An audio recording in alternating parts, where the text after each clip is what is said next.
کا قرآن سننے کے لیے تیار نہیں. ام لہم آذان لا یسمعون بہا ام لہم آذان یسمعون بہا، جس کا کان خدا کا قرآن سننے کو تیار نہیں. خدائی فیصلہ سنو، اللہ کے قرآن کا فیصلہ سنو، اللہ کے کلام کا فیصلہ سنو. جس کا کان میرا کلام سننے کے لیے تیار نہیں، جس کو میرا قرآن سن کے مزہ نہیں آتا، جس کو میرا کلام سن کے حلاوت نہیں آتی، جس کو میرا کلام سن کے لذت نہیں آتی، جس کی روح تازی نہیں ہوتی، جس کو لطف نہیں آتا، جس کو کیف نہیں آتا، جس کو سرور نہیں آتا، جو میرا قرآن سننے کو تیار نہیں، جو میرا قرآن آنکھوں سے دیکھنے کو تیار نہیں، جو میرا قرآن سننے سمجھنے کے لیے تیار نہیں. آؤ پھر خدائی فیصلہ سنو. فرمایا اولئک کالانعام.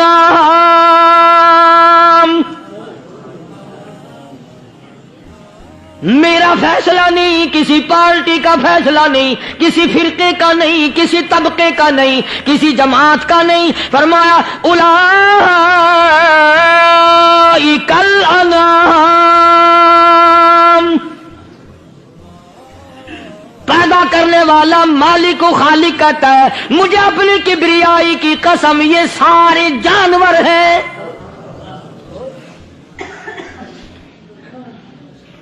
یہ سارے کے سارے جانور ہیں، یہ درندے ہیں جو ایک دوسرے کو چیر پاڑ کر کھاتے ہیں، یہ درندے ہیں جو ایک دوسرے کا خون پیتے ہیں. فرمایا بل ہم اضل، جانوروں سے بھی بدتر.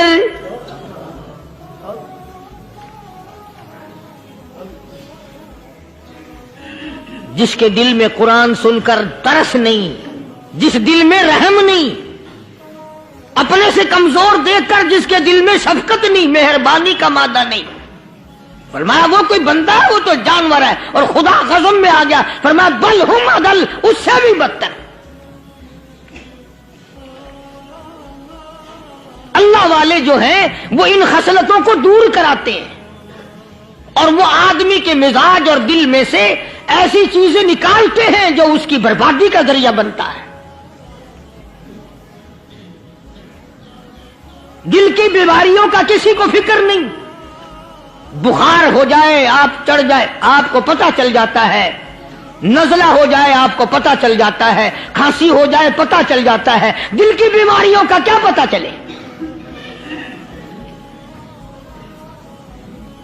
صحابہ اکرام رضوان اللہ تعالی علیہ مجمعین کی جماعت کے اللہ پاک کے محبوب حضرت محمد الرسول اللہ صلی اللہ تعالی علیہ وسلم نے دلوں کی صفائی کی.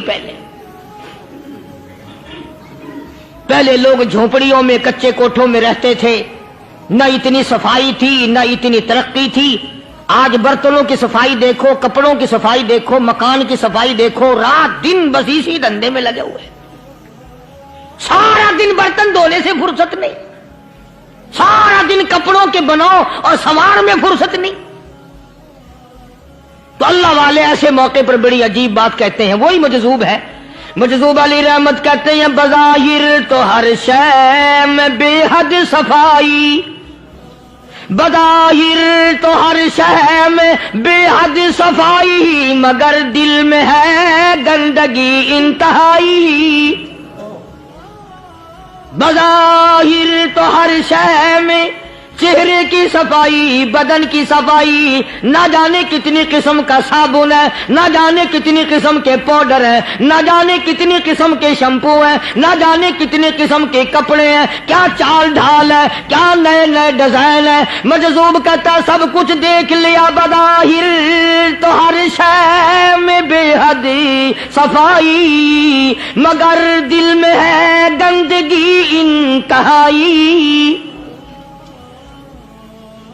جس یار کی بیٹھک میں بیٹھ کے کھانا کھایا، جس رشتہ دار کی بیٹھک میں بیٹھ کے کھانا کھایا، اسی کی بہن کو دیکھ کر آبرو پہ ڈاکہ ڈالنے کا پروگرام ہے. جس دوست کے گھر میں بیٹھ کے کھانا کھایا، اسی دوست کی بیوی کی عزت لوٹنے کا پروگرام ہے.